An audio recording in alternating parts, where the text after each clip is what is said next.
Түнү менен бейтаптарды карап чыкчык. Биз үчүн ал нерсе аябай кызык болчу. Сразу эле антибиотик жазып беришет дагы, же болбосо укол. Жалат болуп жаткан болсо, стрессте болсо дагы иммунитет түшүп кетет. Ден соолукка зыян бир азык тандаңыз дегенде сиз эмнени айтат элеңиз? Ар бир оору менен ооруп калган адам өзү кайгырып жатып калбаш керек. Жөн эле мындай ичип курсагын тойгузуп анан кийинип эле өтүп кетпеш керек да бул жашоодон. Грыжадан толук айыккан бейтаптар көп экен да. Эң негизгиси мындай табигый азыктарга басым жасаган жакшы, углеводдон турган нандарды, апа-бакай ундарды жеп калдык. Эгерде мына коллагенди жесеңер, карыбайсыңар, чачыңар жакшы өсөт. Балыктын өзүн жеп туруу сунушталат, бирок коорулаган балыкты жеген сунуштабайбыз да. Бирок орустар айтмакчы, в организме нет лишнего органа да. Ар бир адам мисалы үчүн күнүнө 100 грамм эт жеп туруш керек болот, сөзсүз түрдө. Эмне үчүн биздин врачтар ушунчалык антибиотик жазганы шашышат? Саламатсыздарбы урматтуу биздин көрүүчүлөр, бүгүн бизде 6-чыгарылыш. Биздин бүгүнкү кезектеги коногубуз Бекзат Болотбек деген доктор. Анда эмесе, Бекзат мырза, саламатсызбы? Саламатсызбы? Биз сиздин медицинский центриңизге жаңы ачылган медициналык оштогу борборуңузга кош келиппиз. Бизди конок кылып кабыл алганыңызга чоң рахмат. Негизи эле биздин биринчи суроом өзүңүз жөнүндө бир аз маалымат берип кетсеңиз. Себеби дегенде сиздин Instagram баракчаңызда аябай катталуучуларыңыз көп экен жана активдүү алып барат экенсиз. Бирок балким сизди тааныбагандар деле бар. Саламатсыздарбы, урматтуу көрүүчүлөр.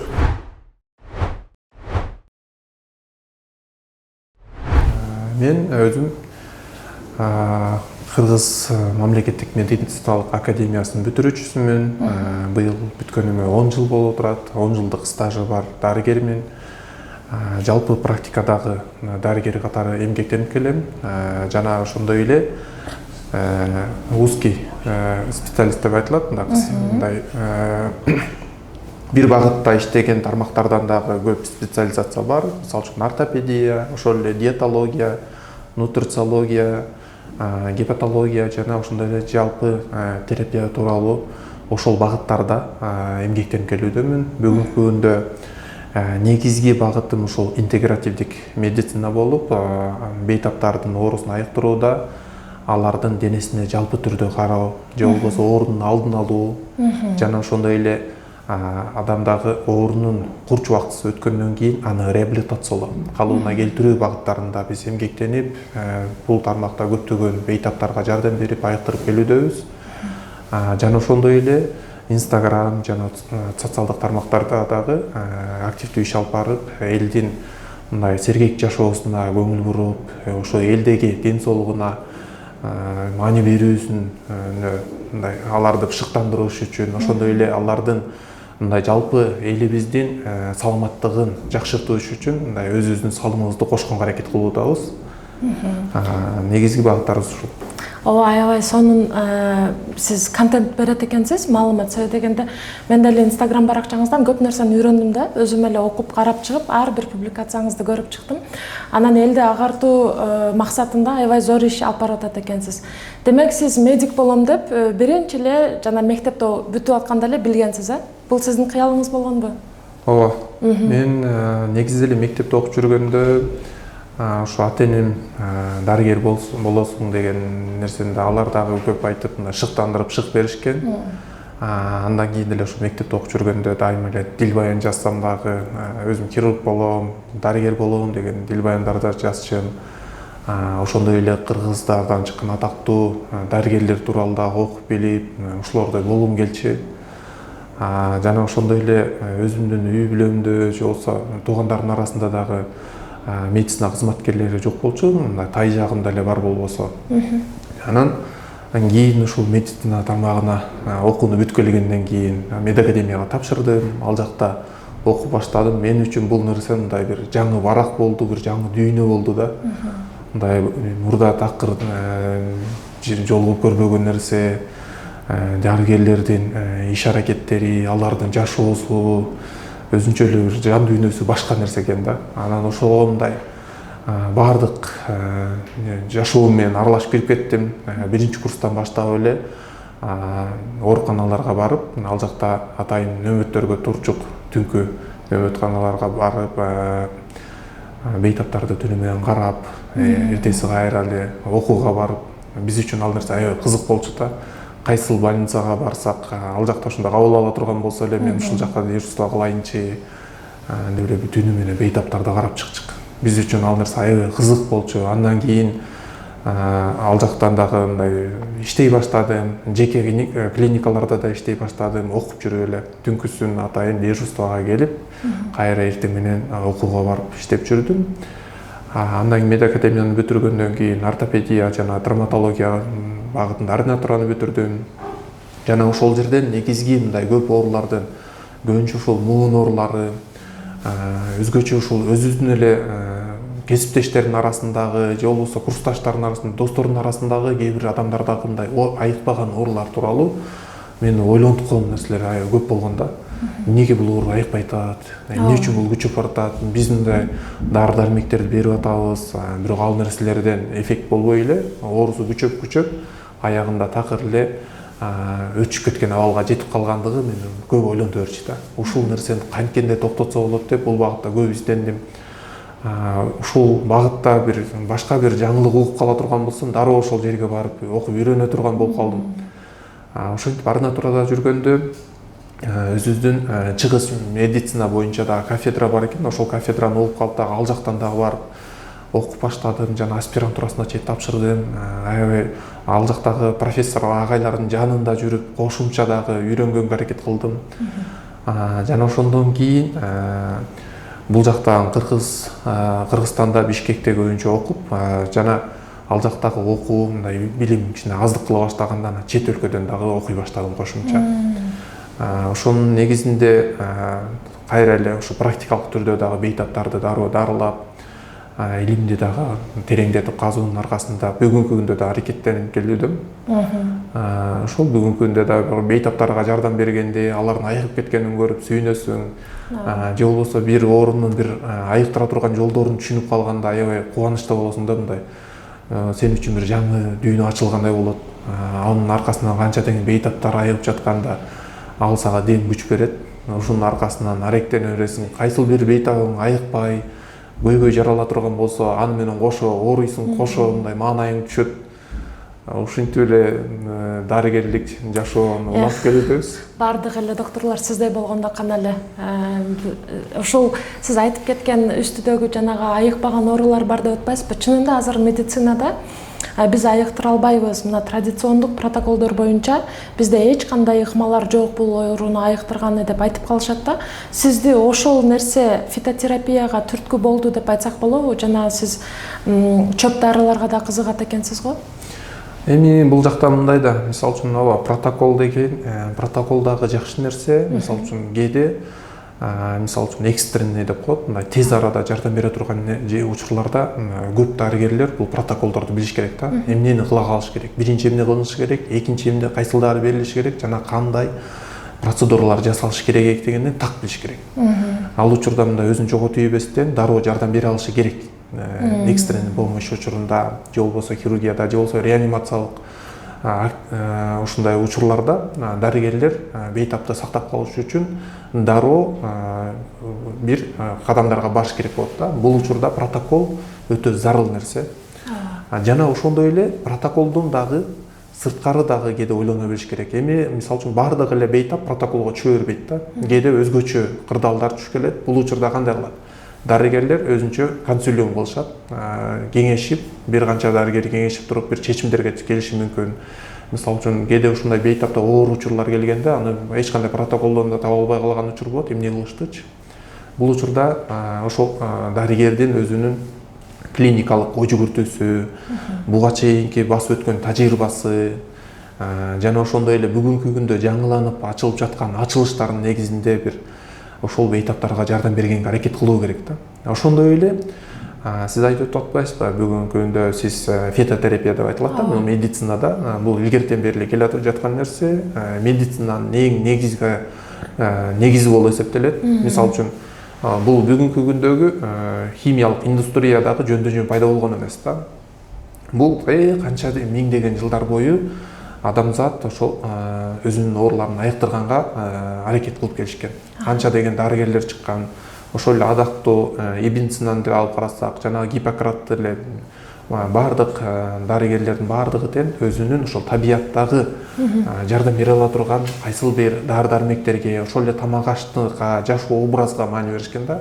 Ушунун негизинде көптөгөн ооруларга жардам берип айыктырып келген. Бүгүнкү күндө дагы бул нерсе кайрадан жаңыланып, жанданууда да. Себеби орто учурларда, мисалы үчүн фарм индустриясы өнүккөндө, өзгөчө Америкада, Кошмо Штаттарда жана ошондой Европа өлкөлөрүндө дагы ал жакта мындай фарм индустрия өнүгүп, дүркүрөп өсүп баштаган учурда жана ошондой эле фарм компанияларында кайсыл бир изилдөөлөргө кызыктардыгы болгондуктан алар мисалы үчүн өзү бир дары чыгара турган болсо, ошол дарынын өтүшүнө дагы сатылышына дагы мындай кызыкчылык бар болот да ал жерде. Же болбосо ошол өзүнүн бир экономикалык багытта дагы кызыкчылык болгондуктан бүгүнкү күндө мындай дары дармектер да көп учурда көп сунушталып келүүдө, же болбосо протоколдорго кайсыл бир дарыларды бул дарыга караганда бул дары кирген дегенге, мисалы үчүн бул эми анык так айтып келсе айта албайбыз, бирок мындай да көп учурда ошол фарм компаниялар кайсыл бир изилдөөлөргө спонсорлук кылышат да. Дайыма спонсорлор ошол фарм компаниялар болот, чоң деген. Эми бул жерде ал фарм компаниянын да өзүнүн кызыкчылыгы бар болушу мүмкүн деген нерсени көп дарыгерлер божомолдоп айтып келишет, шек туудуруп келет. Бирок дары дармектин дагы зарылуучуру бар. Мисалы үчүн, эгерде кокустан адам оор кан жоготуп жаткан болсо, же болбосо бир оор өтө күчөп бараткан болсо, ал нерсенин бир дарысы табылган болушу мүмкүн, эффективдүү. Ошол дары берилиши керек болот. Жана ошондой эле ал курч мезгил өткөндөн кийин балким аны реабилитация кылыш үчүн бир гана дары менен чектелбестен анын тамак ашына, жашоо образына, кыймыл аракетине жана ошондой эле табигый кошумчаларды, мисалы үчүн жанагындай эле витаминдерге бай итмурун өңдөнгөн, же болбосо лимон өңдөнгөн, же жанагындай жалбыз, мята өңдөнгөн көптөгөн азыктарды дагы адамдын тамак рационуна кошуу керек болот. Мунун негизинде дагы аларды ошол оорулардан айыгуусуна, же болбосо жанагындай оорунун мындай негизги калдыктарын дагы кетирүүгө дагы жардам берсе болот да. Ошондой эле тамак ашы дагы өтө маанилүү, жашоо образы өтө маанилүү. Себеби бул берилген нерсеге, дары дармекке чектелип калуу бул дарыдагы мындай убактылуу таасир берет кээ бир ооруларда. Мисалга сиз дарыны ичесиз, ал симптомдорду басат, кайра оору күчөйт, кайра дарыны ичүүгө туура келет. Ошентип өмүр бою ичип туруу сунушталган учур болот. Бирок ошондой эле орунду адам эгерде жашоо образын өзгөртө турган болсо, же болбосо бир башкача интегративдик багыттар менен аракеттене турган болсо, бул орунду дагы дары ичпей турган абалга жеткирсе болот да, көзөмөлгө алса болот. Бул мындай кылдат карала турган негизги мындай дарыгерде же болбосо кесип ээлери тарабынан көзөмөлдөнүп ишке ашырыла турган багыт да. Рахмат, чоң түшүнүктүү. Негизи бизде мени кызыктырып жүргөн суроо, Бекзат мырза, мен өзүм мисалы өзүмө жөнүндө айта алам да, ангина болуп көп ооруйм да. Анан көп жакшы врачтарга айтышат, кеңеш беришет да, мынал врачка мыналорго көрүнсөң деп. Анан мен барам. Бирок барган жеримде ар дайым эле антибиотик жазып беришет. Сразу эле антибиотик жазып беришет дагы, же болбосо укол, же ошол иче турган антибиотик жазып, анан ошонун тышкары башка спрей жана башка медициналык кошо дары дармек жазып беришет. Анан мен түшүнбөйм да, ушул эмне үчүн иммунитет менен иштешпейт, эмне үчүн ошол эмнеге бул кыз тез эле бизге ангина болуп келе берет деп изилдешпейт да, эмнегедирчи. Анан акыркы жолу эмне кылсам болот, мен чарчадым деп ооруй бергенден деп сурасам, анда алып коелу ангинаңызды ушул операция жолу менен, газовый наркоз менен алып койсок болот деп атат да. Бирок орустар айтмакчы, в организме нет лишнего органа да. Мен аны алдыргым келбейт да, коркуп атам. Ушул эмне үчүн биздин врачтар ушунчалык антибиотик жазганы шашышат? Ошого сиздин жеке ой пикириңиз кандай? Эми бул жерде бир тарапты мындай күнөөлөнбөйт, же болбосо мындай дарыгердин дагы ал жерде туурасы бар, өзүнүн туурасы бар. Мисалга ала турган болсок, эми мындай да, дароо антибиотик жазганга шашылуу бул балким инфекциянын өтүп кетүүсүнөн болгон коркунуч да. Дагы инфекция өтүшүп кетпесинчи деп дароо жазганга аракет кылышат. Мисалы кээде балким аны мисалы үчүн иммунитеттин көтөрүп же көпчүлүк учурда бул ангина дароо эле бактериалдык инфекциянын негизинде пайда болбойт. Биринчи вирустук негизде пайда болот да. Бирок вируска эч кандай антибиотик жардам бербейт. Ал жерде бир гана иммунитетти көтөрүү керек болот да. Иммунитетти көтөрүш үчүн ал көптөгөн мээнетти жана ар тараптуу аракеттенүүнү талап кылат. Ал эми бүгүнкү күндөгү поликлиникаларда же болбосо ооруканалардагы дарыгердин убактысы бир бейтапка бир 10-15 минутада. 10-15 минутадан кийин аны көзөмөлгө алганга убакыт жетишпейт. Дарыгерлердин да күчү жетпейт ага. Ошон үчүн аны көзөмөлдөп туруш үчүн дароо мындай анын бир кесепеттери өчүп кеткен жактар болбош үчүн дароо антибиотик жазып туруп кетиргенге туура келип калат да. Бирок биз кандай кылабыз? Биз анын бир иммунитетине же болбосо вирустук негиз болсо бир ошо вирусту азайтканга, иммунитетти күчтөндүргөнгө аракет кылабыз. Дароо антибиотик жазганга мындай шашылбайбыз да. Биз контролдоп, көзөмөлдөп барып, анан качан гана антибиотик зарыл болуп калса гана анда антибиотик алыш керек экен деп айтабыз. Ага чейин оңой менен антибиотик алган бул мисалы үчүн антибиотик алуу деле адамдын мисалы үчүн боорго дагы, ошондой эле иммундук системага дагы, бөйрөктүн иштөөсүнө дагы таасири бар да. Жана ал антибиотикти ала берсе дагы кайра ала бергенде антибиотикке адамдын денесиндеги бактериялар туруктуу болуп калат. Көпчүлүк учурда эле мисалы үчүн жөнөкөй эле стрептокок. Дайыма эле ошол стрептокок, дайыма эле иммунитетиңиз түшүп кетсе, мисалы үчүн ошол эле вирустук инфекцияны жугузуп алсаңыз же аба ырайы өзгөртүлгөн учурларда ангина кармап калат. Же туура эмес тамактанып койсоңуз дагы, же бир нерсеге жийиркенип койсоңуз дагы ангина кармап калышы мүмкүн да.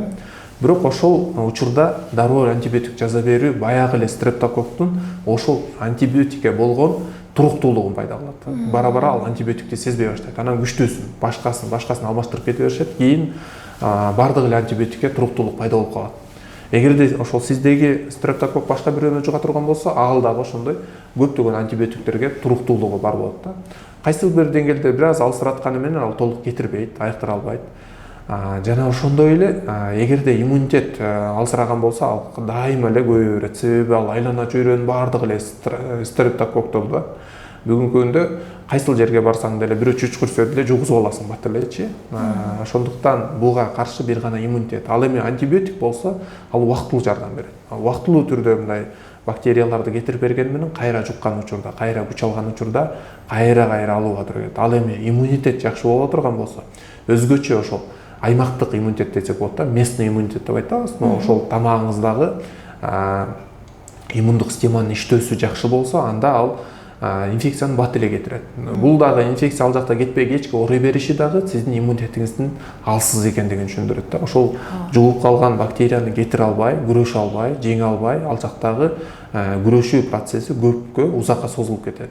Бул дагы сиздин иммунитетиңиздин төмөндөсү. Ал эми иммунитеттин төмөндөсү көп нерседен көз каранды. Ошол эле гормоналдык абалдан, адамдын мындай эмоционалдык абалынан, ойлонуусунан, мисалы үчүн адам жалат болуп жаткан болсо, стрессте болсо дагы иммунитет түшүп кетет.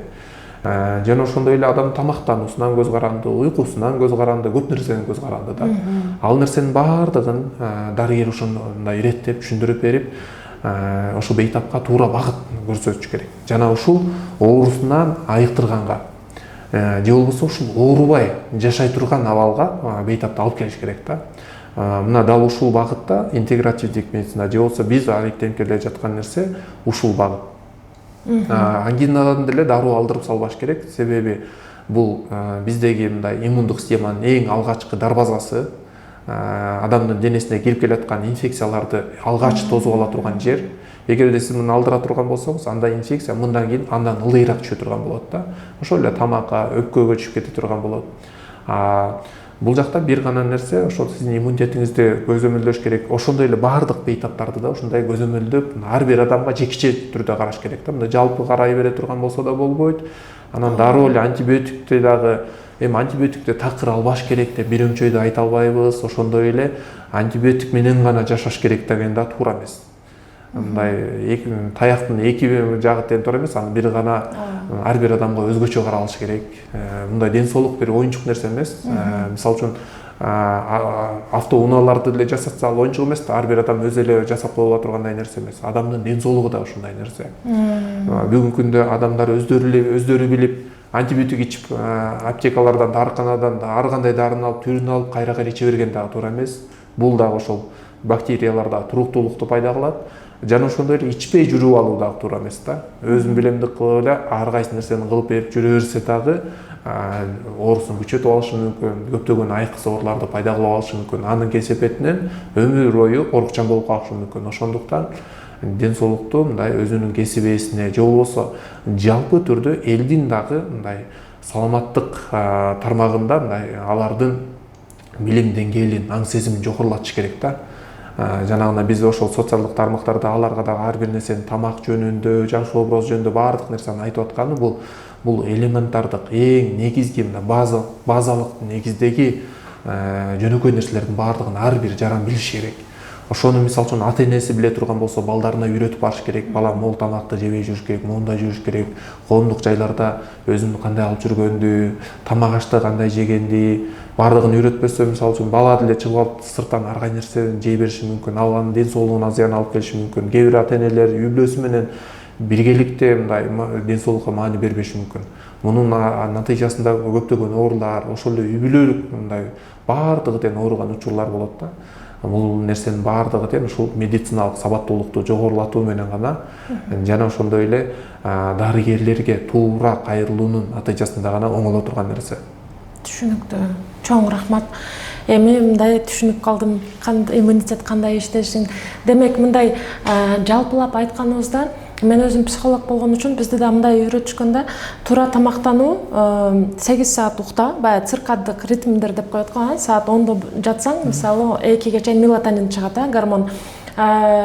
Туура тамактануу, 8 саат ukta, физикалык кандайдыр бир физкультура кылган көнүгүүлөр, булардын баарын кылып, бирок эгерде психоэмоционалдык абалы бейтаптын стресс болсо, көп ой жүгүртүүлөр болуп, кайгыруу немеде жүрсө, анда иммунитет күчтүү болушу мүмкүн эмес деп айтканда, ошол чынбы? Ооба. Мындай нерсе, мисалы үчүн адам кыжалат боло берсе, кайгы да болсо, бул адамда кортизол көп бөлүнүп чыгат. Кортизол гормону иммунитетти басып алат да, иммунитетти начарлатат. Адам мындай туура уктап, жана сиз айткандай, аябай жакшы уктаса дагы, витаминдердин баарын ичсе дагы, тамагына маани берсе дагы, кыймыл аракет кылып чуркаса дагы, эгерде анда кыжалаттуулук, кайгы бар болсо, андан иммунитети жакшы болбойт. Ошондой эле ал бат эле картайып да калышы мүмкүн. Эгерде денесинде оору бар болсо, ал оорусу тез эле күч алышы мүмкүн. Мисалы үчүн менде мага келген бейтаптардан бири көбүн нерсе бар да, мисалы үчүн бизде көбүнчө жанагындай азабы күтүү күндөрү болот да. Көбүнчө аялдарда ушул нерсени көп байкадык. Азабы күтүү болот. 3 күндөп мындай боз үй тигет дагы, ал жакка отургузуп ыйлатат да, 3 күн. Анан негизи антип кайгырган болбойт десең, бирок айла жок барышкалар айтып атат, ыйлабай отурсаң да урушат экен, ыйла деп атат деп. Жана мындай ыйлаган чөйрө болот да. Чөйрөдө да баардык чөйрөсү ыйлап атса, анан анда дагы ошол ый пайда болуп эле, кайгырып эле 3 күн муздак үшүгөн абалда тамак жебей калат, алардын табити түшүп кетет да. Табити начарлап, тамак жебейт, уйку жок 3 күн, жана кайгырган абал. Бул абал мындай баардыгы тең иммунитетти түшүрө турган, ден соолукка мындай эң чоң сокку бере турган абалдардын баары бир топтолгон жер ошондой бир азабы күтүү күндөрүндө да. Ошол жерде көп аялдарда мындай рак оорулары көп чыкканын кездешет. Көп ошондон кийин чыгып кетти, ошондон кийин ооруп калды деп, ошол кайгыдан чыга албай эле, чыгып алып үйүнө барат, андан кийин деле чыга албайт. Мунун натыйжасында ооруп калгандар өтө көп да. Көбүнчө ошондой жана онкологиялык оорулар ошоктан, мисалы үчүн ал жакта адамдын денесинде дайыма эле күн сайын эле рак клеткалары пайда болушу мүмкүн. Аны иммунитет күчтүү болгондуктан тазалап кетирип турат да. Бирок ошондой учурларда түшүп кетет да. Же болбосо жанагындай эле ажырашуу, же жанагындай жашоодо дагы бир оор учурларга түшүп калган учурларда дагы адамдар көп кайгырат да. Кайгыдан кийин бир оорулар таап алышат да. Же болбосо жашоо турмуштабы, же анын балким бир ишиндеби, кээ бир адам бир иште балким ал коллективи менен жакшы тил келише албайт. Же болбосо бир өзүнүн иши дагы жакшы эмес да. Мисалы үчүн жанагындай эле уйкуну бузган, түнкүсүн иштеп күндүз уктагандар бар. Же иштеп жүрө берип туура тамактана алышпайт, жалаң эле сырттан тест атымдардан ар кандай трансмайларга кошулган тамак аштарды алып туруп жей беришет. Же болбосо туура кыймыл аракети жок, дайыма бир кыймылсыз абалда иштегендер болот. Же ошондой иш шарты же үй бүлөлүк шартындабы, же болбосо мындай бир тууган уругундагы маселелерде дайыма эле бир кайгы алып келген абалдар көп болот да. Ушул абалдарда дагы көбүнчө оорулар келип чыга берет. Мисалы үчүн кант диабетти алсак деле, ашыкча салмакты алсакпы, жүрөк ооруларынбы, көп ооруларды алып, инсульт, инфаркттыбы баарын алсак деле, кан басымы жогорулуусунда деле баардыгында деле кайгынын дагы орду бар. Ошондой эле тамактануунун дагы орду бар. Эгерде тамак ашына да маани бербесе, кыймыл аракетинин дагы орду бар. Уйкунун дагы орду бар. Ушундай баардык нерсенин орду бар. Жанагы айтып өткөн нерсе ушул кайгыдагы адамдын мындай ден соолугуна эң маанилүү нерсе болуп эсептелет. Эгерде адам өзүнүн ден соолугун карагысы келсе, анда ошол кайгыдан алыс болуш керек да. Анын жашоосундагы нерселерди туура иреттеп алыш керек.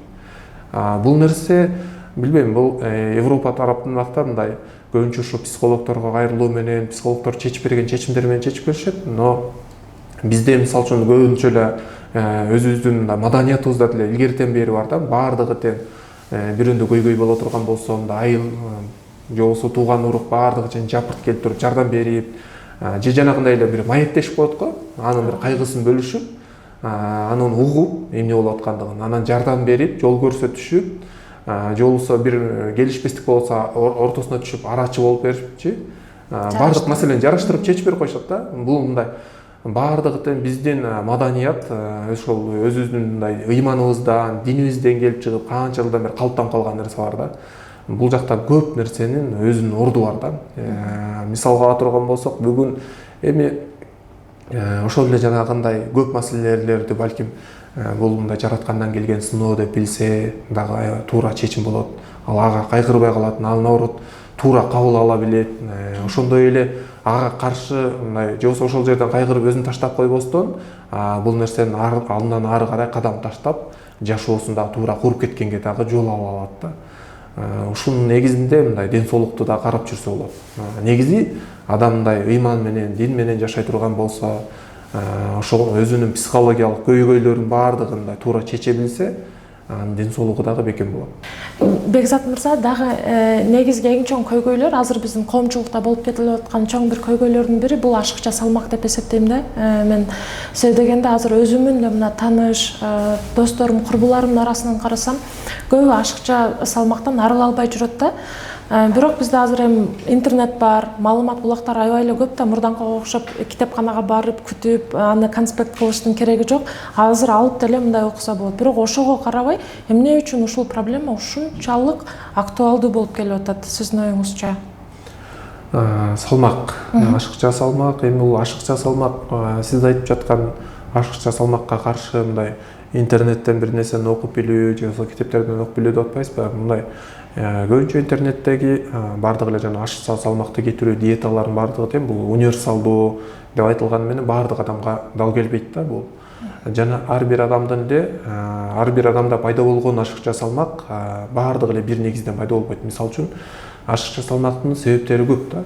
Мисалга алга турган болсок, бир адам көбүрөөк тамактанып, азыраак кыймылдашы мүмкүн да. Ал жеген калориясын күйгүзбөшү мүмкүн. Ал калориясы топтоло берет. Ал ден соолугу бекем жана чың, эч кандай оору жок учурда дагы анда ашыкча салмак пайда болушу мүмкүн. Кээ бир адамда тескерисинче жеген азыктарын күйгүзүү системасында жабыркоо бар болушу мүмкүн. Ал жейт тамакты, бирок күйгүзө албайт. Ага запаска эле топтоло берет, мындай да. Ал адамдарда карасаң ашыкча салмагы бар, канча килограмм болуп чоңоюп кеткен, бирок алы жок, шалдырап, ал жок, уйкусурап, ушундай араң жан эле жүрүп калышат да. Булардын денесинде мындай күйгүзүү процесстери начар иштейт да. Метаболизм. Метаболизм начар болот. Ошол эле метаболизмди көзөмөлдөй турган гормоналдык система дагы туура эмес иштейт. Ушунун же болбосо ошо метаболизмди ишке ашыра турган ички органдардын иштөөсү начар болушу мүмкүн. Ошолордун негизинде аларда ашыкча салмак пайда болушу мүмкүн да. Булардын же болбосо кээ бирөөндө мисалга ала турган болсок, ошол эле кант диабети оорусу, же болбосо ичегилердин иштөөсү, ичегидеги микрофлора, микробиом деп айтылат, ушунун тең салмактуулугунун бузулуусу көптөгөн көйгөйлөр бар болушу мүмкүн да. булардын баардыгын деле бир капка салып туруп, бул диетаны кармасаңыздар же болбосо мындай кылып аз тамак жесеңиздер эле ашыкча салмактан арылып кетесиңер деп бир өңчө айтуу кыйын. Ар бир адамды индивидуалдуу түрдө караш керек. Ошол эле мисалга ала турган болсок, гормоналдык системасындагы тең салмактуулук бузулган эки адамды дарылоодо деле экөөнүн айырмасы бар да. Экөөндө да окшош диагноз коюлса дагы, мисалы үчүн бир адамдын баары бир өзгөчөлүгү бар. Мисалы үчүн анын денесиндеги витаминдердин абалы деле ар кандай болуп калышы мүмкүн.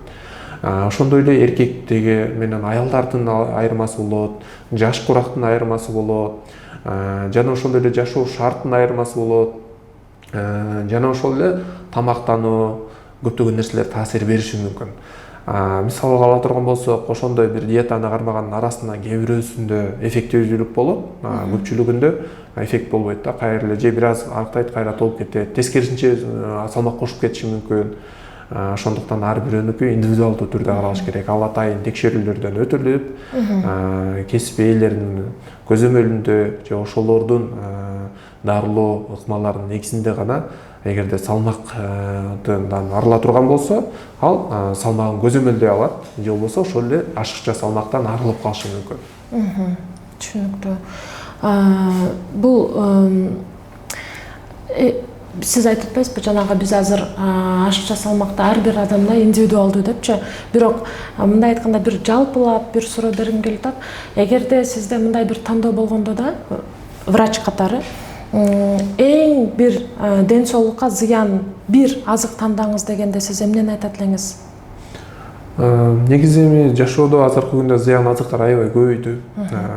Зыян дегенде мисалы кошулмалар бар, химиялык кошулмалар, консерванттар, мисалы азыр дүкөндөргө кирсеңиз эле тамак аштын баардыгы эле жасалма болуп калды да. Мындай өндүрүш тармагы күч алып, баардыгы эле ал жактан бири өндүрүш кылып эле, бир бизнес кылгысы келип эле бир нерселер жасап атышат да. Жана ошол жакка кошулган кошулмалар көбүнчө адамдын ден соолугуна, мисалы үчүн ал бир жолу жегенде зыян эмес, же мындай аз дозада колдонгондо эч нерсе болбойт дегени менен ал адамдар ал нерсени тамактанып жашап калууда. Бул аларда көйгөйлөрдү, ошол эле ички органдардын жабыркоосу, адамдын ден соолугунун начарлоосуна алып келе турган кошулмалардын таасири бар да. Ошол кошулмалардын арасынан эң зыянын эгерде танда десеңиз, анда бүгүнкү күндө ошол трансмайларды айтмакпыз да. Эң зыяны бул трансмайларда. Бул деген табиятта жок болгон, адамдын таасири астында пайда болгон майлар. Булар жанагындай маргарин, бүт бардык таттууларга кошулган, жанагы куурулган тамактарда, мисалы үчүн тоок канаттарын куурабы же картошкөнү куурабы, тест атымдарда колдонулган майлардын баардыгы тең трансмайлар. Ошондой эле конфет, момпосу, печенье, шоколад дагы эмнелердин баардыгына кошулгандын баардыгы тең бул трансмайлар болуп эсептелет. Ошол майлардын баардыгы адамдын ден соолугуна эң чоң сокку берген май болуп эсептелет да, язык болуп. Ал эмне кылат? Адамдын денесиндеги клеткалардын сезгенүүсүн пайда кылат, иммунитеттин төмөндөсүн, ичегинин бузулуусун, ошондой эле боор, бөйрөктүн дагы жабыркоосуна алып келет. Мунун натыйжасында көптөгөн оорулардын келип чыгышына, ошондой эле кан тамырларынын бузулуусуна алып келет. Бүгүнкү күндө атеросклероз, инсульт, инфаркт ооруларынын дагы эң негизги себебинин бири болуп эсептелет да.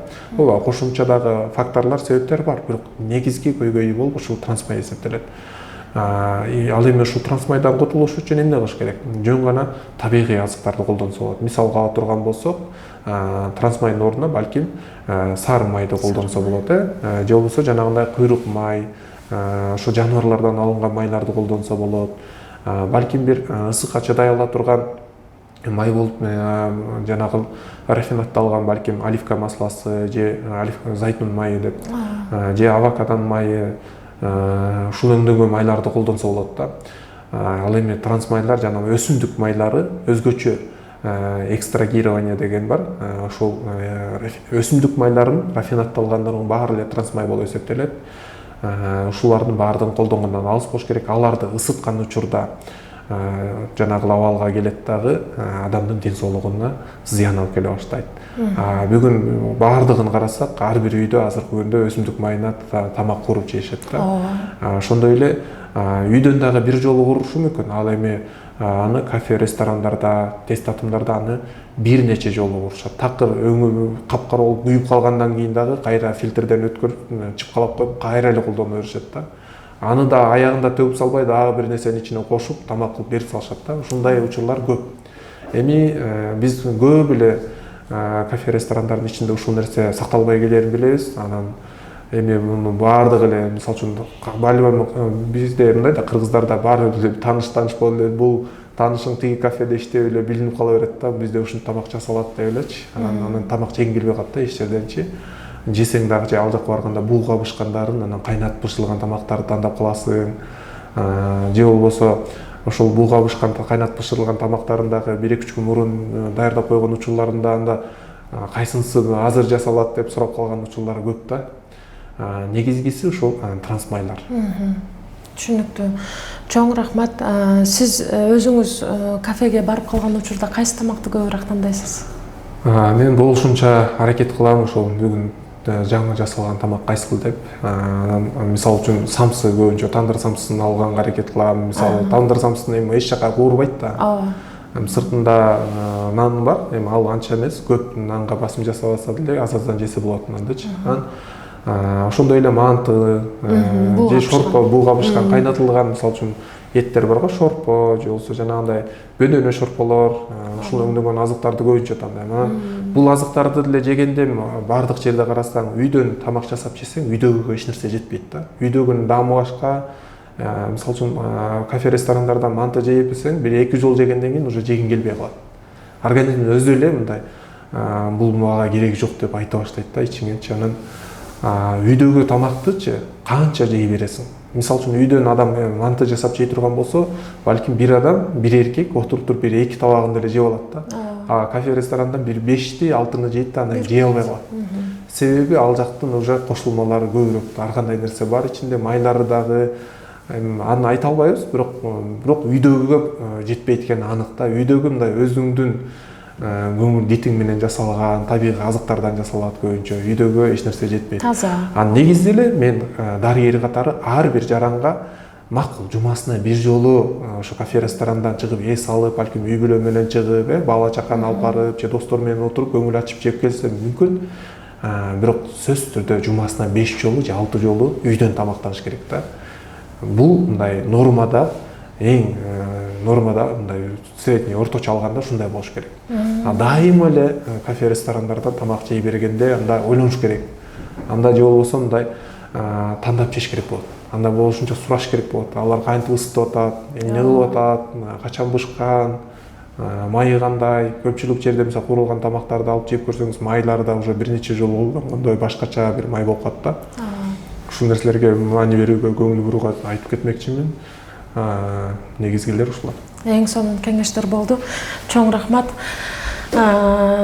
Негизи дагы бир маанилүү суроо.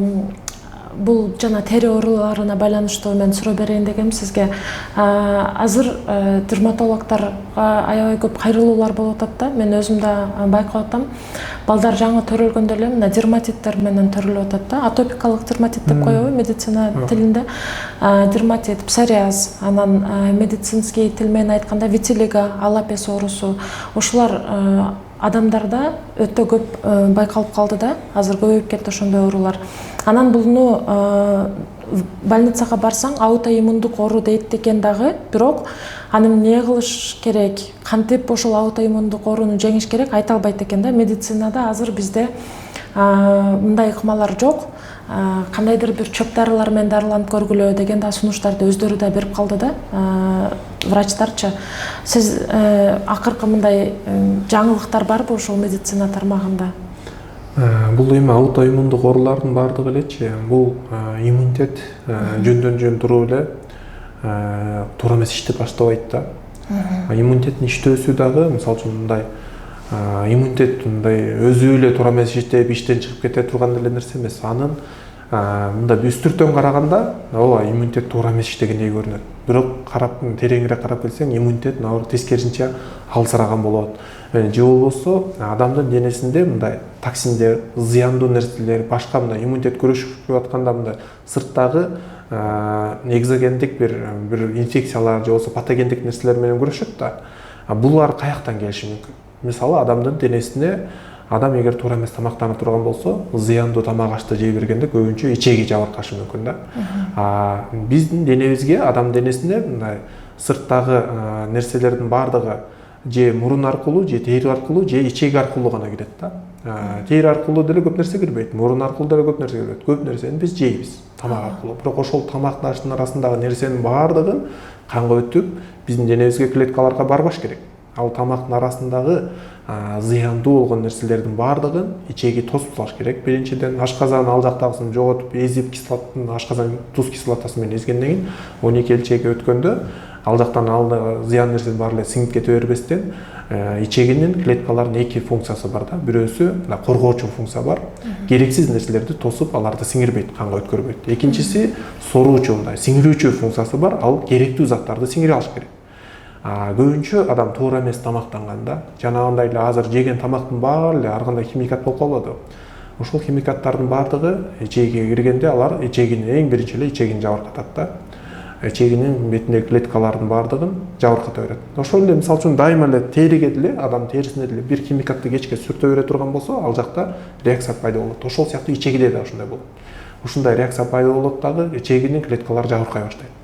Жабыркагандан кийин ал жактан ошол эле токсиндер ичегинин клеткасынан өтүп канга кирип, ал боор жакка чейин барып, денени кыдырышы да мүмкүн, денеде дагы реакцияны пайда кылышы мүмкүн. Ошондой эле ичегинин өзүндө дагы ошол сезгенүүчү процесс болгондуктан адамдын иммунитети ага каршы реакция билдире баштайт да. Бул негизде аутоиммундук процесстердин көбүнүн пайда болушуна ушул ичеги жактагы дагы жабыркоо, мисалы үчүн зыяндуу тамак аштарды көп жеп пайдалануу дагы ошол негизги себеп болуп эсептелет.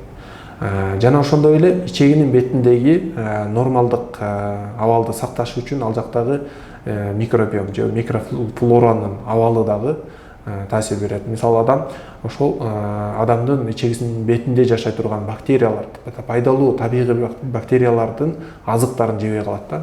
Көбүнчө химиялык тамак аштар жей бергенде аларга азык болбой калат. Бул пребиотик деп айтылат да. Пребиотик ошол пробиотиктердин азыгы болгон тамак ашты адам жебей койгон учурда ошол жакта бактериялар да өлө баштайт. Ушул нерсени да караш керек болот. Андан кийинкиси бул боордун иштөөсү, жана ошондой эле гормоналдык абал, ушул нерселердин баардыгына маани берүү менен ушул аутоиммундук оорулардын баардыгын жөнгө салса болот да. Кайра тескерисинче айыктыра баштаса болот. Кадимкидей жылыш болуп, жакшы өзгөрүүлөр башталат да. Ошондой эле кошумча балким кайсы бир витамин B2, цинк өңдөнгөн витаминдер жетишпеген учурларда, минералдар жетишпеген учурларда дагы ушундай абалдар жүзөгө келет. Же ошол адамдын денесиндеги гормоналдык абалды көзөмөлдөй турган органдардын иштөөсү жабыркаган учурда дагы ушул ыйлар ишке чыгып калышы мүмкүн да. Бул нерселерди ошо карап текшерип көрүш керек. Ар бир адамдын баарыныкын өзгөчө айта албайбыз. Сиз могул кумшекерди жеген айынан эле ушул аутоиммундук оор менен ооруп калдыңыз, сиз трансмайдан депчи. Бул нерсени өзгөчө караш керек. Комплекстүү түрдө дарылоо кылыш керек текшерүүдөн кийин. Ошондо гана бул аутоиммундук процесстерди, ооруларды көзөмөлгө алса болот. Ошол эле мисалга турганда ревматоиддик оорулардын баардыгын, же болбосо жанагындай витилийге окшош, же болбосо экзема, псориаз баардыгын эле көзөмөлгө алса болот да. Мен ошол чаманы изилдеп окуп атып, бир профессордун жазган илимий кандидаттык иши бар экен, ошол айтыптыр да, иммунитет эч качан бизге каршы иштебейт депчи. Негизи эле аутоиммундук деген туура эмес деп айтыптыр да. Буну эми азыр иммунитет 24/7 бизди коргоп турат дейт да. Ошол нерсе туура дейсизби, же иммунитет анча-мынча бизге каршы иштеп кетиши мүмкүнбү? Эми муну мындай үстүртөн айтканда ошол каршы иштегендей болуп атпайбы? Мисалы үчүн адамдын кайсы бир мисалы үчүн жанагындай калкан безинин клеткаларына каршы иммундук системалар, клеткалар, антителолор пайда болсо, бул аутоиммунный тиреоидит деп айтабыз. Ошондой эле ревматоидный оорулар, адамдын клеткаларына бул жакта эми иммунный комплекстер пайда болот. Мисалы үчүн көп эле оорулардан аяк албай, өзгөчө стрептококк, ушундай инфекциялардан ооруй берип, анан ал жактан ал инфекциянын калдыктары калып калат. Калдыктары калып калат дагы аларга антителалар чапташып иммундук комплекстер пайда болот. Алар ошол денеде клеткалардын беттеринде, кан тамырларда, муундарда отуруп калат да. Анан муну кетирем деп кийин башка иммунитет келет да. Анан ошол экөөнүн ортосундагы процессте ревматоиддик оору деп айтабыз. Бул деле аутоиммундук оору деп каралат. Ушундай оорулардын баардыгын карай турган болсок, же ал ушул күрөшүү процесси аягына чыкпай калган. Мисалы үчүн ошо ревматоиддик ооруларда ошо аягына чыкпай калган да. Жанагы калып калган калдыктардын баардыгы тазаланып, ал жакта регенерация процесстери кетип, клеткалардын баардыгы өз калыбына келиш керек эле да. Бул нерселердин баардыгы аягына чыкпай калган. Бул учурда мисалы үчүн биз иммунитетти тескерисинче басканга аракет кылабыз. Көбүнчө гормоналдык дарыларды берилет да, өмүр бою ичирилет да. Негизи бул учурда ошол детоксикация жана боордун иштөөрү көп нерселерди калыбына келтирип, наоборот иммунитетке жардам берүү менен контролдосо, адамдын бул ооруларды көзөмөлгө алып, даже айыктырып баштаса деле болот да. Ошол эле жанагындай ревматоиддик фактор адам денесиндеги показательдердин баарын нолго чейин түшүрсө болот. Эң сонун анда аутоиммундук оору менен ооруп атам деп эле кайгырып жатып калбастан сизге кайрылса болот экен да. Бир эле аутоиммундук оору менен эмес, ар бир оору менен ооруп калган адам өзү кайгырып жатып калбаш керек. Себеби мындай айтып атпайбы? Куранда деле ошо хадистерде келет да. Ар бир оорунун шифасы кошо жаратылган депчи. Муну да биз Чубак устаз аябай жакшы айтып берген да, бул дейт. Дарыгерлер үчүн айтылган нерсе дейт. Бул бир оору чыкканда дейт, аларда бул айыкпас оору деп туруп токтоп калбасын деп, алар бул оорунун шифасы бар, ошону издегиле деген нерсе депчи. Баардыгы бар. Бир адам аны табат, анан бирөө таппай калат депчи. Бар деп атат да, таппай калышы мүмкүн деп. Ошол сыяктуу ар бир оорунун дарысынын давасы бар да. Ошону эле издеш керек адам. Муну бир гана дарыгер да издениш керек. Ошол балким ооруп жаткан бейтаптагы эмне кылыш керек? Дарыгерлерге барып, кайрылып, изденип айыкканга аракет кылыш. Жок, мен бул оору менен болду дейт да, ичер суум бүтүптүр, көрөр күнүм бүтүптүр дегендей калып койгон туура эмесирээк. Бул нерсе биздин ыйманга, динге, бардык нерсеге туура келбей турган нерсе. Жашоонун эле өзүнүн эрежесине туура келбейт да. Адамдын баардыгы тең жашоо үчүн күрөшүш керек да. Алдыга жылыш керек. Ал адамдын дагы бул жашоого келгенден кийин көптөгөн жакшы иштерди жашап өтүш керек. Жасаш керек. Мындай элге салымын, коомго, адамзатка салымын ташташ керек. Анан ошол максат болуш керек. Жөн эле мындай ичип курсагын тойгузуп анан кийинип эле өтүп кетпеш керек да бул жашоодон. Бул бир эле кайсы бир мындай кыргыздын кайсы бир эле адамдарына таандык эмес, ар бир адамга. Ошондой эле адамзаттын ар бирине таандык нерсе да. Эң негизгиси мындай жаратканды ыраазы кылыш керек, ыйман менен жашап, анан ошол адамзат үчүн кызмат кылыш керек. Ал үчүн ден соолук керек. Сонун философиялык жооп болду. Мен сизден дагы бир оору жөнүндө сурайм деген, бул грыжа. Себеби дегенде грыжа оорусу боюнча эң эле жакшы натыйжаларды алган доктор сиз экенсиз да. Буну адамдар ошол иглоукалывание деп коебу, жана ийне саюу терапиясын, массаж жана башка лечебный ЛФК дейт да, ошондой эмелерге катышат экен, алат экен, курс кылып, бирок бир натыйжасы болбойт экен да. Убактылуу бир ошол грыжасы оорубай калган бир сезон болот, бирок эле кайта кийин күчөп, адам ошо полноценный бир жашоо алып бара албай калат экен да. Мага оор көтөрсө болбойт, мага мынтип отуруп тура калсам болбойт, мен грыжам бар деп жашап калат экен. Сизде болсо инстаграмыңызда аябай жакшы отзывдар бар экен. Грыжадан толук айыккан бейтаптар көп экен да. Бул грыжаны сиз кайсы ыкмалар менен дарылайсыз? Грыжа эми биз эле эмес, негизи баардык эле дарыгер бул тармакта аракеттенип дарылап келүүдө. Бул мен эле кылып атам деген нерседен алысмын. Себеби бул мен баардык дарыгерлердин эмгегин баалайм. Аларга дагы сый урматым аябай чоң. Ошондой эле элибизге кызмат кылып жаткан ар бир дарыгердин элибиздин саламаттыгына кошкон салымы аябай чоң да. Ошондой эле менин жеке өзүмдүн тажрыйбамды айта турган болсом, мен бул жакта мындай кылам да. Ушул адамдын денесиндеги жанагы омурткасы бар. Омуртканын арасында диск болот. Омуртка аралык диск деп коет. Ушул диск эки нерседен турат. Сырт жагында фиброздук кольцо, шакекче. Ортосунда пульпоздук ядро деп айтылат да, гель бар да. ушул сыртындагы фиброздук шакекченин алсыроосу, жабыркоосу, мындай дегенеративдик дистрофиялык өзгөрүүсү бар да. Жөнөкөй сөз менен айтканда элдин баары остеохондроз деп айтышат да. Бул ошол диск аябай алсырап, азыктануусу бузулуп, кургап начарлап кетет да, икемдүүлүгү бузулуп кетет. Мунун натыйжасында адам бул оору бара-бара акырындап күчөп отуруп, же болбосо тездетип алган учурда, кээде оор көтөрүлгөн учурларда ошол фиброздук шакекче айрылып кетет дагы, ичиндеги гель агып чыгып, балким жүлүндү көздөй же нерв талчасын көздөй каттамда перешок деп ошол жакты кылып чыгып калат да.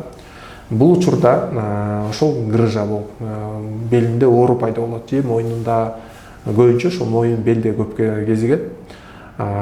Ушул фиброздук шакекченин айрылып кеткендигин дарылоо ыкмалары, мисалы үчүн биринчиси бул хирургиялык жол менен деле дарылаган учур болот, жана агып чыгып калган жерин кырып тазалап алышат. Бирок тилекке каршы кайра эле ал жакта жана айрылган жер жабылбагандыктан кайра эле чыгат да. Хирургиялык операция кылгандан кийин жатуу туура келет. Көп убакытка жатыш керек болот. Күч келтирбей жатып турууну канча айга чейин сунушташы мүмкүн да. Биз болсо аны жаткырбайбыз. Биз ошол айрылган жерди кайра регенерация кылганга аракет кылабыз. Ошол фиброздук шакекче айрылып кеткен жерде биз регенерация кылып, кайрадан клеткалардын жаңыданып өсүүсүнө жардам беребиз. Анын натыйжасында ал жакта рубец, мындайча айтканда берч болуп, тарамыш болуп туруп, жана айрылган жер жабылат. Сыртындагы гель агып чыгып калган жер азайып, резорбция болот, кичирейип кирет. Мунун натыйжасында жанагы нерв талчасы кыпчылып калган же жүлүн кысылып калуудан бошойт да. Андан кийин кайрадан бул оору кайталанбай калат. Эгерде толук түрдө айыктырып кетире турган болсок, жанагы фиброздук шакекченин айрылган жерин рубец кылып бүтүрө турган болсок, анда айыгып калат. Бул үчүн биз көп нерселерди кылабыз. Ошол эле регенерацияны күчөтө турган атайын тамак ашына да маани беребиз, ошондой эле анын кыймыл аракетине маани беребиз, тамактануусуна, жана ошончо дагы балким жанагындай адам денесиндеги регенерацияны күчөтө турган, же болбосо жанагы керектүү азыктардын синтезделүүсүн шартай турган, ага жардам бере турган азыктарды бергенге аракет кылабыз да. Жана ошондой эле физиолеченияларды да кошуп, ошондой ыкмалар менен комплекстүү түрдө дегенде мындай бардык нерсе менен бириктирип туруп, ушул натыйжага жеткенге аракет кылабыз. Бул мындай дароо бир 10 күндө же кыска убакытта айыгып кала турган процесс эмес, бирок кадимкидей жакшы результат берет. Бейтаптардын баардыгын да жылыш болот кадимкидей. Аягына чейин чыгарып, кээде болот биз мисалы үчүн азыркы күндө Ошко келдик да, себеби ушу Ош жактан баргандар Бишкектен ал жакта 1 ай же 20 күн жүрүп, же 10 күн жүрүшөт, бирок андан кийин узак убакытка жүрө албай калышат да. Ошо Ош жакка да келсеңиздер болот эле деген үчүн да Ошко келгенибиздин да бирден бир себептери ошол бейтаптардын суранычы да. Көп сурана бергендигинен келип, анан ошол эле фиброздук кальционун жана шакекченин кайра регенерация болушуна дагы ошо көптөгөн комплекстүү түрдө жана кичине убакыттын негизинде дагы ушуну айыктырса болот да. Биз ошол жана айтып өткөн нерселердин негизинде комплекстүү түрдө айыктырып келүүбүз. Бекзат мырза, мен өзү негизи эл аралык уюмдарда, эл аралык долбоорлордо көп иштеп калдым да. Анан биз аябай тажрыйбалуу, квалификациясы, компетенциясы жогору нутрициологдор менен иштешип калдык. Анан алардын бири бир жолу мага бир кызыктуу нерсе айткан. Силер дейт, чет өлкөдөн келген ушу авокадо жана башка ушуга сыяктуу нерселерди аласыңар. Мисалы жана бразилиялык эмне деп коет, орех, жаңгак, ошону алып жейсиңер, витамини көп деп. Бирок ошолорго караганда силер ушул жерде Кыргызстанда өстүрүлгөн сабизди жесеңер, силерге пайдасы көбүрөөк болот эле деген сөздү айткан да. Бул деле менин оюмча мындай бир эмдүүнү ак кара эмес да, бул зыян, бул пайда деп айтыш туура эмес го деп ойлойм. Бирок канчалык деңгээлде ушул сөзгө сиз кошулат элеңиз? Эми бул мындайча айтканда бир сарказм менен дагы айтылган сөз экен. Себеби мындай бир гана авокадонун ордун ошол сабиз баса албайт да. Себеби авокадо менен сабиздин экөөнүн айырмасы башкачараак. Себеби мисалы үчүн авокадода ал жакта витамин Е бар, ошондой эле омега 3 кислоталары, башкалары болсо антиоксиданттар. Ал эми сабизде болсо витамин А бар да. Витаминдер кичине байырмалуураак, антиоксиданттары, анан ошондой эле пайдалуу майлар сабизде жогорок болот. Ошондой эле бирок мунун дагы бир айтылган нерсеси бар. Мисалы үчүн сырттан келген нерсе көбүнчө бир химикаттардын негизинде сакталат. Дароо эле ошол жактан табигый үзүлгөн абалда келбейт да. бирок тилекке каршы бул нерсе азыр өзүбүздүн деле өлкөбүздө да мындай жанданып жатат да, мындай ошол эле химикаттар менен өстүрүп, анан химикаттын негизинде сактаганга аракет кылыпчы. Ал ошол эле Европадан келсе деле, кайсы өлкөдөн, Кытайдан келсе деле биз алардан үйрөнүп, биздин дыйкандар дагы ошондой кылып башташты да. Эң негизгиси мындай табигый азыктарга басым жасаган жакшы. Ооба, сырттан келген нерсеге караганда өзүбүздүн өлкөдө мындай табигый шартта, балким ошо айылда, ошол чоң ата, чоң энени, тайненин үйүндө өскөн азыктар бул бир топ түбөлүк өйдө турат да. Ордун деле алмаштырса болот. Мисалга ала турган болсок, жанагы эле авокадонун ордуна балким жаңгак. Мисалы үчүн биздин өзүбүздүн Арстанбаптын жаңгагы бар, ошол Кыргызстандын ар бир жеринде өсөт да. Ошол ысык көлдө деле, нарында деле, чүйдө, баткен бардык жерге сепсе өсө турган жаңгак бар да. Бул ушул жаңгактын дагы курамы ошондой эле пайдалуу майларды камтыйт, ошол эле витамин Эни да камтый алат да жаңгак. Ошондой эле жанагында магний, калий бүт нерсени бере алат. Жанагы Бразилиядан келген жаңгактын ордуна дагы өзүбүздүн грек жаңгагы, же болбосо тоолордо өскөн жанагы миндаль, жана мисте деген бар, фисташки жана деп айтабыз го, бадам депчи. Ушулардын баардыгы тең пайдалуу. Жана айта турган болсок, азыктарыбыз аябай көп да. Ошол сабиз деле, сабиз ашкабактар, бул бета-каротин жана А витамининин негизи болуп эсептелген. Ошолорго, антиоксиданттарга, витамин Сга ошону өтө көп бай болот. Аларды дагы өзүбүздүн күнүмдүк жашоо турмушубузда, тамак ашта, ошол салаттарды жасап жегенде, балким тамак бышырып жегенде, же кошумча мисалы үчүн ширесин чыгарып ичкенге дагы пайдалансак болот. Мунун негизинде деле ошол витаминдерди толуктасак болот. Бул бир гана балким сырттан келген жашылча жемиштерге эле эмес, балким ошол кечке эле бир витаминдерди сатып алып иче бергендерге да бар да. Ошонун ордуна дагы пайдаланыла турган нерсе. Балким ар кандай БАДыларды, ар кандай фирмалардын бул тигин ичсе жакшы экен, бул магний жакшы экен дей бербей, ошол азыктарды деле жесе жакшы болот да. Себеби алар табигый, ал кайсыл бир витаминдердин курамында баары бир кайра эле консерванттар, химикаттар кошулат, жана ал сактаган дагы көп убакытка сакталгандыктан да өзүнүн сапатын да жоготот. Сапатын жоготпош үчүн анын кошумчалары да кошулуп калган. Анын баардыгына күмөн санап отура бербей, үйдөгү нерселерге дайыма тамактанып жүрүш керек да. Бизде мындай эң жаман нерсе бул баарыбыз эле камыр тамакты жеп алабыз, же болбосо ошондой эле палоо басып жеп коюп эле, же эт жеп коюп эле, ушул кичине эле нерселер менен чектелип калганбыз да. Бир аз эле, же болбосо баардык эле учурда нан жей беребиз да. Нанды дагы нан менен жейт деп өзүбүз тамашалап коюп эле ушинтип беребиз. Бирок наныбыз дагы бүгүнкү күндө кандай болуп атат? Ак, такыр эле витаминдери, ичиндеги жанагындай пектин окшогон пайдалуу талчалардын баардыгы тазаланып, ортосунда жалаң гана бош калориясы калган, пустой калориясы, эч кандай минерал, эч нерсеси калбай калган гана углеводдон турган нандарды, апапакай ундарды жеп калдык бүгүн. Бирок биз айта берип бул кара ундардан жасалган табигый дан азыктарынан жасалганда бүгүнкү күндө нандар, ошондой эле кесмелер көп жасала баштады. Бирок ошону дагы айта турган нерсе ушул тамак ашты өзгөртүү керек болот. Жанагы биздин өзүбүздүн аймакта өскөн тамактардын баардыгын түрлөп жеп турса да болот. Ошол жапайы өсүмдүктөрдө жапайы жанагындай ышкын, чүкүрү, жанагындай көбүргөн, тоо, пияз, айта берсе аябай көп нерсе бар да. Ушулардын баардыгынан пайдаланса болот да, көп. Ошол эле учурда сырттан келгенде эле авокадоны же болбосо ошолордун жакшы сапаттууларын деле алып пайдаланса болот. Себеби алар балким кайсы бир май кислоталарын бияктан башка азыктардан таба албай калган учурларда ошол авокадо дагы пайдалуу болуп берет. Ошондой эле мисалы үчүн зайтун майы, оливковое масло дагы өтө пайдалуу. Анын чыгарып жаткан мисалы үчүн көбүнчө Турциядан келген азыктар, май азыктар да аябай таза болуп келет да. Бирок аларды тандаганда бүгүнкү күндө рекламалардан көрүп калабыз, бир темир идиштерге салынгандарын рекламалашат да. Бул зыян, ал нерсени алгандын ордуна шише же айнек идишке салынгандарын жана ошондой эле айнек идиштин карартылгандарын, мисалы үчүн ал аябай эле мындай күндү өткөрө турган болсо дагы ичиндеги зайтун майына мындай жабыркатып коюшу мүмкүн да. Ошондой эле карартылган, күндөн коргой турган мындай шише идиштерге салынгандарын, куюлгандарын алыш керек болот. Анын сапатына маани бериш керек болот.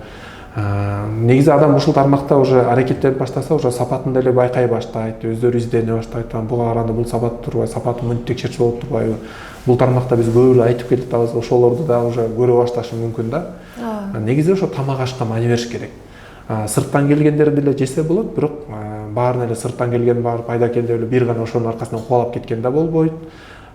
Бир жок, анын баарын жебеш керек деп да айтып алган да болбойт. Мындай орточулук керек. Өзүбүздүкүндө негизи өзүнүн аймакта өскөн, өзүбүз үчүн пайдалуу. Бирок кээде биздин аймакта деле кээ бир топурагыбызда дагы кээ бир азыктар аз болуп калат дагы. Балким сырттан келген тамак аштар анын ордун толуктап бериши мүмкүн. Бирок аны дагы ошол табигый өстүрүлгөндөрү, жакшы сапаттууларын тандоо керек болот. Рахмат чоң. Бекзат мырза, мен негизи азыркы болуп аткан трендтер жөнүндө сурагым келип атат да сизден.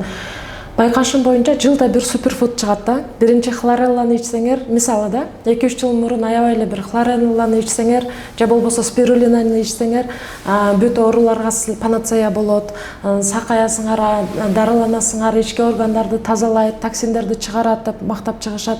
Кийин анан жанагы кара сейдананын майы деп чыгышат, ошону ичсеңер эле бүт баарды жакшы болот деп. Кийин анан элдин аң сезими жогорулап, биз деле түшүнүп калдык да, буну ичип эле коюп, бирок туура эмес тест татымдарды жеп жүрсөң эч нерсе өзгөрбөйт экен. Буларды ичкенге жараша бүт сен туура тамактанып, башка нерселеринде өзгөртүшүң керек экен деп.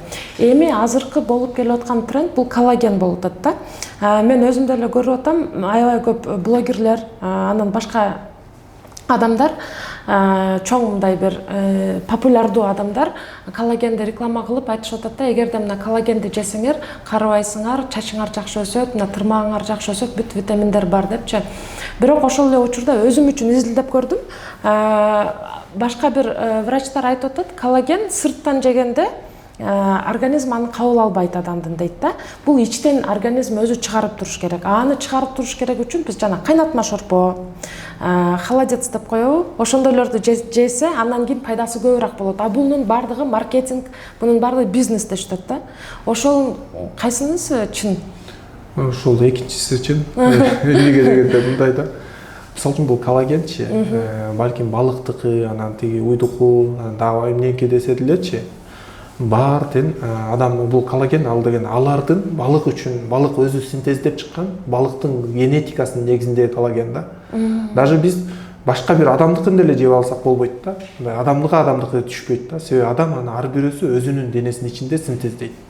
Адамдыкы. Мисалы үчүн, бирок ошол синтездеш үчүн, мисалы үчүн ошол эле аминокислоталар, белоктор керек да. Бул белокторду биз дайыма эле жейбиз. Мисалы биз шорпо ичебиз, шорпо ичебиз, кара шорпо деп.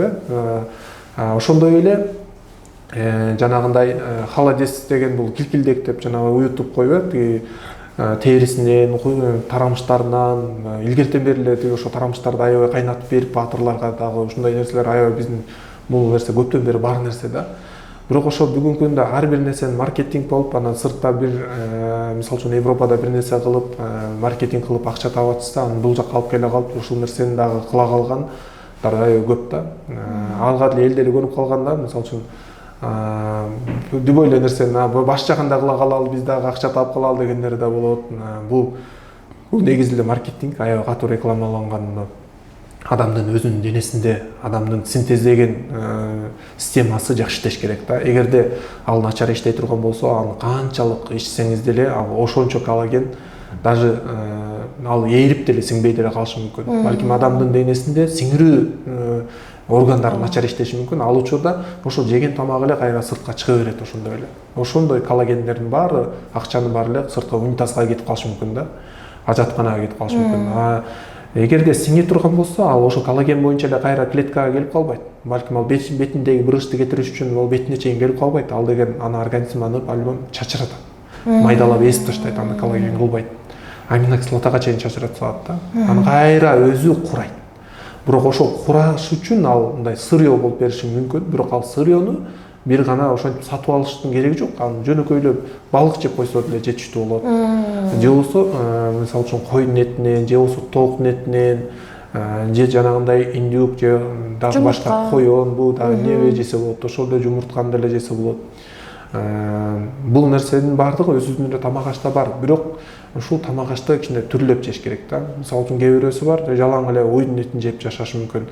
Уйдукуна караганда балким жылкынын эти дагы өтө көп үстүндө өзүнүн ичинде аминокислоталарды, бул баардык эле коллагендердин баары эле синтезделиш үчүн аминокислоталардан турат да. Ал аминокислоталардын баардыгы баардык тамак ашта боло бербейт да. Мисалы үчүн уйдукунда бирөө бар болсо бирөөсү жок, ал башка бирөөсү ал жылкыныкында, койдукунда болуп, негизги мындай пайдалуулардын катарында ушул койдуку, жылкыныкы эсептелет.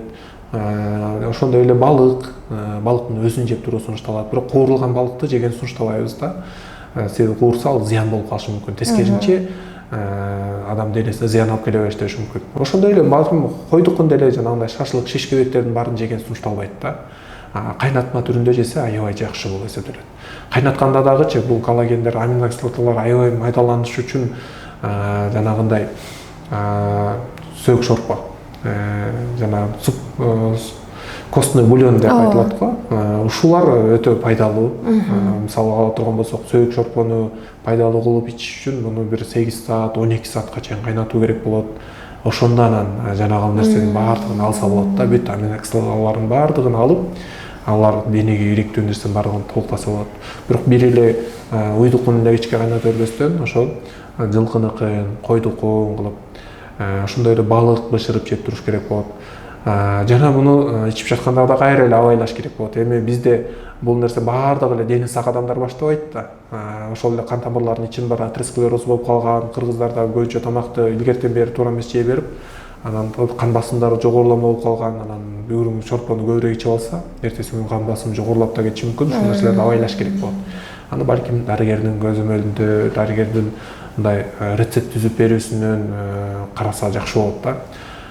Негизи ошо коллагенди мындай сатып алып ичүүнүн мындай өтө эле зарылчылыгы жок. Кереги эле жок да. Ага караганда үйдөгү эле тамактарды жакшыраак. Ошого кеткен акчага балким эт үйгө сатып алып туруп, кайнатып жесе турган болсо, ар бир адам мисалы үчүн күнүнө 100 грамм эт жеп туруш керек болот. Сөзсүз түрдө.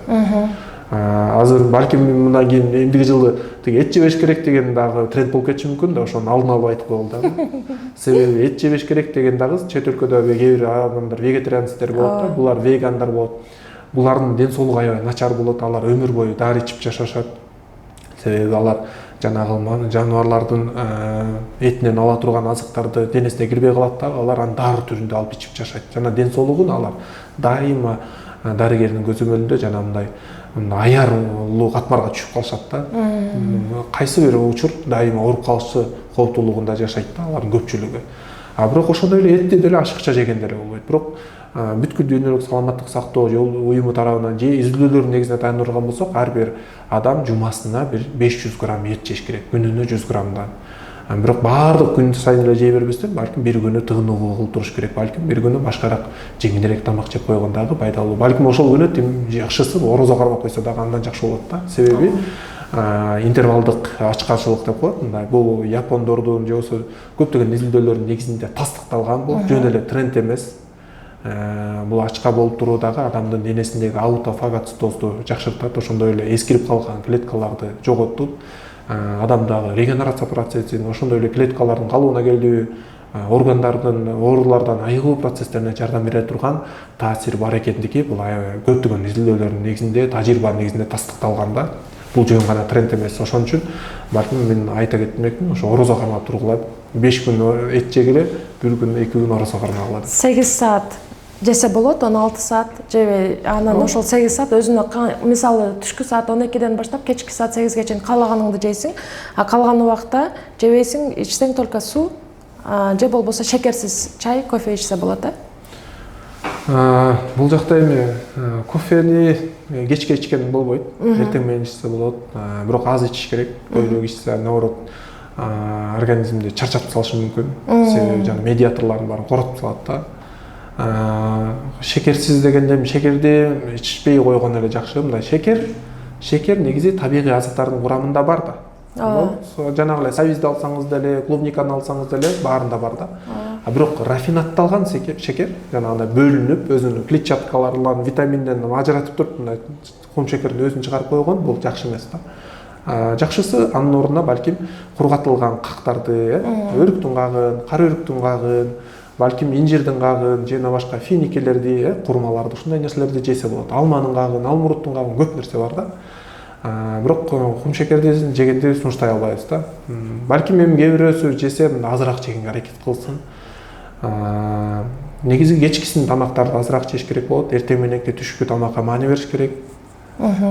Бирок чынында сиз айтмакчы ушул мисалы бир татууларды алып жесең 2 сааттан кийин дагы татуу жеген келе берет го. Ушу бир көз карандыдай болуп калып эле барып пирожный алып ушул чай менен ичсем деп калат экенсиң да. Анан жебей койсоң, жебей жүрө берет экенсиң да. Себеби бул кумшекер деген денеде дофаминдин да бөлүнүп чыгарышын эме кылат, шарттайт. Ошол дофамин жанагындай тамеки чеккенге көнүп калышат го адамдар. Же болбосо кайсы бир мындай же болбосо жөнөкөй деле бир мындай бир жанагындай бүгүнкү күндө TikTok отуруп эле элдин баары күлдүргөн видеолорго дагы көнүп калат да. Кечке эле ошону карап көтөрүп дофаминдин аркасынан кубалап калат да. Бактылуулуктун гормону. Бул дагы ошол дагы мындай кумшекерден дагы ошол нерсени стимулдайт дагы, анан ага дагы кууп калышат да. Кофе деле ошондой, ошол көп нерсенин ушундай татчилери бар да. Эми бул нерселерди кофени ичкенде ченеш керек. Күндө балким азайтыш керек. 1 чай кашык, 2 чай кашык менен чектелиш керек болот. Эртең менен ичсе болот. Кечке жакын ичкен сунушталбайт. Кумшекерди негизи эле азайтыш керек. Же ичпей койгон жакшыраак, жакшысы. Анын ордуна ошо табигый азыктарды, ошо кумшекери өзүнчө рафинатталып бөлүнбөгөндөрүн тандаса жакшы болот. Түшүнүктүү. Биздин акыркы суроолумдагы бир мен сизден суранып кетерим. Мына азыр абитуриенттер көп айтат да, быйыл мына уже мектепти көп бүтүшүп атат. Мен дарыгер болсом деп көп адам кыялданып атат. Анан менин деле курагымда азыр 34-35 жаштагы адамдар экинчи мен образованием ушу медициналык тармакта болсо, мен врач болсом, дарыгер болсом, аябай мыкты дарыгер болмокмун. Мен азыр кунт коюп окумакмын деп кыялданып жүргөндөр көп да. Ошол адамдарга чыныгы элге пайдасы тийген жакшы күчтүү дарыгер болуш үчүн кандайдыр бир 3 өзүңүздөн рекомендация берип кала аласызбы? 3 мен өзүм кандай болдум? Мисалы үчүн ошо негизде эле мен дарыгерликти жакшы түшүнбөй эле келгем, бирок дарыгер болом деп келгем да. Себеби ата энем дагы мага мындай шык берген да. Балким ошол бирөө дарыгер болот десе, ата энеси, туугандары ага да мындай көмөкчү болуп, ага мындай шыктандырып турса дагы бул жакшы. Шык дагы керек. Максат коюш керек. Мындай жөнөкөй эле дарыгер болом эмес, мындай ушундай бир жакшы бир элге мындай эмгегим сиңе турган, балким мындай көптөгөн бир иштерге аракет кыла турган бир дарыгер болом дегендейчи. Аракет кылып ошонун аркасынан анан талбаган мээнет керек да. Анан эми ар кандай кыйынчылыктар болот, үмүт үзбөш керек. Себеби бул нерсе менин өзүмдүн башымдан өткөн. Мен деле канча деген кыйынчылык, мисалы үчүн окууну бүткөндөн кийин жумуш табыш кыйын болуп калган дагы учурлар болот. Бардык жерге барсаң эле дарыгер кереги жок болгончу. Же тажрыйба болуу керек. Таң каласың. Же болбосо мындай биздин мындай элдеги, же болбосо мындай медицина саламаттык сактоо тармагындагы мындай системанын иштөөсүн көрүп дагы бир кээде мындай көңүлүң иренжиген учурлар болуп кетет. Анан кайра туруп сен аларга карабай өзүңдүн мындай эмең менен жолуң менен басайын депчи, наоборот элге үлгү болуп берейин деген багытта аракет кылдык. Анан ошол элдеги мындай көйгөйлөрдү көрүп, ар бир адамга бирден жекеден жеткире бериш дагы мүмкүн эмес экен. Анан баарын айтайын деп, атайын социалдык тармактарда дагы ушул элге мындай өздөрүнүн жалпы түрдө мындай элдин саламаттыгын жакшыртайын деген багытта дагы аракет кылдым да. Бирок көптөгөн мындай сыноолор, мындай жеңил болбойт, баардык нерсечи жеңил болбойт. Аракет кылыш керек болот. Анан айтарым бул медицина бул кызыктуу да. Өтө кызыктуу. Кызыгы окуй турган болсо, ал сага мындай жага турган болсо кызыктуу. Мисалы үчүн бир оорууну бул кандай негизде пайда болду? Аны кантип айыктырса болот? Айыктыруу жолдору кандай депчи. Жанагындай протокол деп жана башында айтып аткандай бир ошол жака бир кошумча сөзүм, мындай протоколдорчу дайыма открытиялар, ачылыштардын дагычы адам бир робот сыяктуу болуп калса ачылыш пайда болбойт. Адамда дайыма изденүү болуш керек. Дайыма бир бейтапка жардам берип атканда бул дагы эмнеден болуп атат, эмне жагынан болушу мүмкүн, дагы эмне бар экен деп ар жагынан бир көрүнбөй турган жерлерин же бир башка жерлерин караганга аракет кылыш керек да. Ошонун негизинде анан ачылыштар пайда болот. Балким ошо бир бейтаптын дагы түшүнбөй табылбай жатканын дагы ошол изденүү менен табасың да. Сен мындай бир протоколго же бир өзүңө бир рамка коюп алсаң, чек коюп алсаң, анын негизинде анда жол албай каласың. Анда бир жакшы дарыгер болуштан үмүт үзүлүп калат да. Анда бир дайыма эле бир калыпта жүрө бере турган дарыгер болуп калышыбыз мүмкүн да. Мен деле бир балким ошондой жактан бир өзүм башкаларга кеңеш берип атып, өзүм деле аракет кылып келүүдөмүн.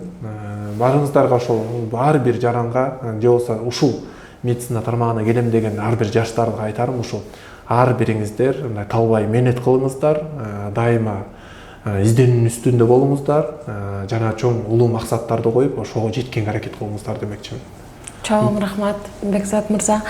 Анан ошого эле ошонун катарында биздин мына көрүүчүлөргө дагы бир өзүңүздүн каалоо тилектериңизди айтып кетсеңиздер, дагы бир эстетип коюучу нерсе, урматтуу көрүүчүлөр, Бекзат мырза Ош шаарында Масалиев көчөсүндөгү Масалиев 110 көчөсүндө кабыл алып атат. Ошто 3 күн кабыл аласы. Азыр 3 күнгө дайыма келип атабыз, жума сайын. Улам келип атабыз. 3 күн кабыл аласыз. Бул кайсы күндөр эле эстетип койсоңуз? Жума, ишемби жана жекшемби күндөр. Ошол биздин көрүүчүлөргө дагы өзүңүздүн каалоо тилектериңизди айтып кетсеңиз. Баарыңыздарга, сиздерге дагы ушул иш жамаатыңыздар менен